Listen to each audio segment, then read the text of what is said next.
केंद्र यहाँ पे कैंप लगाया, क्या कहेंगे इस कैंप में? हमने देखा कि कुछ पुलिस के कर्मचारी और साथ में हेल्थ डिपार्टमेंट से कर्मचारी क्यों आए थे, क्या इसके पीछे की वजह थी? व्यवस्था परिवर्तन के नाते वो लोग आए थे और इसका जवाब जो है वो आने वाले समय में लद्दाख की जनता भी और हिमाचल की जनता जरूर देगी कि आखिर सेवा करने में से भी अगर किसी को समस्या हो रही है तो उसका आप उस मानसिकता को आप खुद सोच सकते हैं किस तरीके की वो मानसिकता होगी।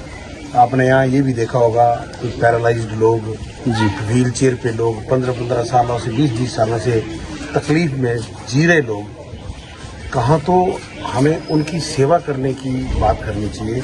और अगर हम उनको सुविधाएं नहीं दे सकते तो कम से कम जो सुविधाएं उनको मिल रही हैं उसको हमें छीनने का या रोकने का भी कोई अधिकार नहीं है। जो आज यहाँ पर प्रशासन में और जो सरकार का जो रवैया रहा वो अपने आप में सरकार की मंशा पर प्रश्न चिन्ह लगाता है।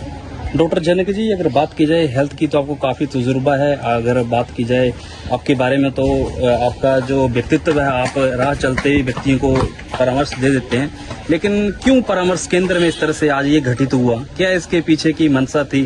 क्या कोई राजनीतिक कारण लग रहे थे या कुछ और कारण था इसके पीछे का? ये राजनीतिक कारण ही है स्पष्ट तौर पे। और इनफैक्ट हमें तो अभी ये भी जानकारी मिली है कि हमें लद्दाख की जनता की सेवा करने के बदले में पुरस्कार मिल रहा है। कल हमें सुबह विजिलेंस के लिए बुलाया गया और हम ये भी बोलते हैं कि हम पूरा जांच में सहयोग करेंगे जो भी, क्योंकि ये जांच केवल विजिलेंस और सरकार के लिए नहीं, हमारे अपने आप को भी सच्चा और सही साबित करने के लिए ये जांच होना आवश्यक है, ताकि इस तरीके के जो झूठे इल्जाम और झूठे मुकदमे और ये रंजिश के नाते जो राजनीतिक प्रतिशोध के चलते ये मंशा से जिस सरकार काम कर रही है, इस पर मुझे एक बात कहनी है जी।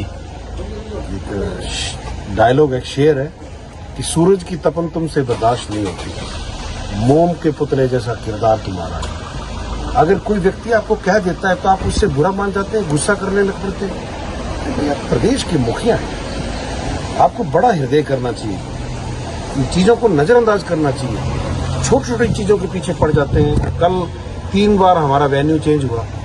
जिस होटल में ये कैंप रखा गया था, रात में वो बेचारा वो रोने लग पड़ा कि मेरे पास फूड सेफ्टी वाले पहुंच गए जी। दूसरे होटल में रखा वो बोले थे मेरे पास जीएसटी वाले पहुंच गए। यहाँ पुलिस और एसडीएम सारे चिकित्सा अधिकारी पहुंच गए। आखिर मंशा क्या है? जो कथनी और करनी में अंतर है सरकार की, वो इससे साफ झलकता है। और हमने तो कभी बुरा नहीं किया। इनफैक्ट मैं तो ये बोलूँ कि हमने तो आपके चुनाव क्षेत्र में आके भी आपके लोगों की सेवा की है। इसके बदले में भी अगर आप प्रताड़ना, तंग करना यही आपकी मंशा है तो कोई बात नहीं। जिन लोगों ने पूरी धरती पे राज किया, आज उनका नामो निशान नहीं है, तो हमारा आपका कब तक रह जाएगा? जी जनक जी, आपने पहले कई बार कैंप लगाए, कि इस तरह से कोई समस्या आपको देखने को मिली है कि पहली मर्तबा ही ऐसा हुआ? पहली बार इस तरीके की जो वो है घटना हुई है। और ये मेरे पास शब्द नहीं है इस कार्य को बयान करने के लिए कि क्या मानसिकता हो सकती है किसी व्यक्ति की। देखिए, ठीक है, आपने संघर्ष किया, 40 वर्ष संघर्ष किया, 30 वर्ष संघर्ष किया और आपको प्रदेश की जनता ने और आपकी पार्टी ने इतने बड़े पद पे बिठाया।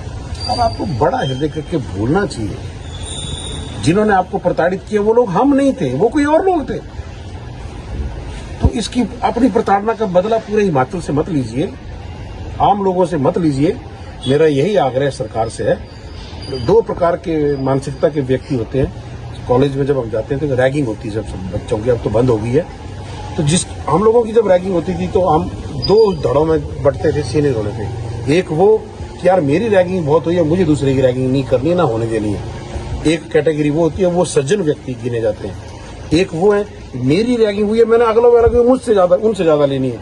ये दूसरी कैटेगरी है जो दुर्जन व्यक्ति है। ये उस कैटेगरी की मानसिकता से काम नहीं करना चाहिए, मुझे लगता है। जनक जी, आज कितने लोग आपकी ओपीडी में यहाँ पे अपने को दिखाने के लिए पहुंचे और किन बीमारी से ग्रसित थे? मैंने संख्या तो मुझे गिनी नहीं, ये एनजीओ के लोग ही ये जिन्होंने पर्चियां बनाई हैं। और रही बीमारियों से, अधिकतर बीमारियां जो है वो न्यूरो से संबंधित थी, रीढ़ की हड्डी और ब्रेन से संबंधित थी। 3 बीमारियां अनुवांशिक बीमारियों वाले लोग आए और एक पेशेंट जो था वो हार्ट के संबंधित प्रॉब्लम का आ गया, तो उसके लिए हमने हार्ट के डॉक्टर से बातचीत करके उन्हें भी परमिट किया। क्या जनक जी आज सिर्फ दवाइयाँ दी गई हैं या लिखी गई हैं? ये केवल परामर्श कैंप, परामर्श कैंप, क्योंकि हमें सरकार ने प्रॉपर कैंप करने की इजाजत नहीं दी। अगर सरकार प्रॉपर कैंप करने की, ऑर्गेनाइज करने की हमें परमिशन देती तो हम यहाँ पे लोगों को निःशुल्क दवाइयाँ भी देते, उनके ब्लड टेस्ट भी करते और उनकी और जांचें भी करते। परंतु ये केवल एक ओपीडी बेसिस टाइप में था, क्योंकि हमें जब इजाजत नहीं दी सरकार ने, इस परामर्श देने से हमें कोई नहीं रोक सकता।